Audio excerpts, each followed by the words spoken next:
Hi అండి. I'm Shirish Kumar, IRDA certify పొందిన advisor నుండి నేను.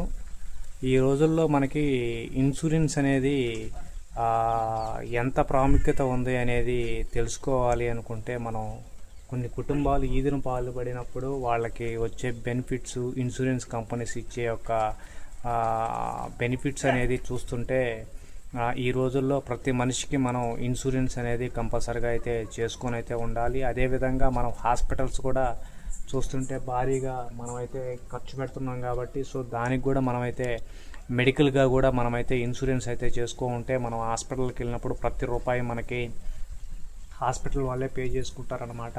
సో మన టాటా లైఫ్ ఇన్సూరెన్స్ ఉంది, ప్లస్ అలాగే మెడికల్కి సంబంధించి కూడా మనకైతే ఉందన్నమాట. సో ప్రతి ఒక్కరూ ఇప్పటికైనా సరే కనీసం హాస్పిటలైజేషను, మన ఇన్సూరెన్స్ మనిషికి ఎంత ఇంపార్టెంట్ అనేది తెలుసుకొని మనమైతే ఇప్పుడే టాటాలో అయితే ఇన్సూరెన్స్ అలాగే మెడికల్కి సంబంధించి అయితే మనమైతే పాలసీ అయితే తీసుకోవాలని అయితే విజ్ఞప్తి అనమాట. సో ఎవరికైనా కూడా మన టాటాలో లైఫ్ ఇన్సూరెన్స్లు కానీ మెడికల్ ఇన్సూరెన్స్లు కానీ కావాలి అనుకుంటే మనకైతే మెసేజ్ చేస్తే మనమైతే వాళ్ళకైతే ప్రొవైడ్ చేయడం అయితే జరగదు అనమాట.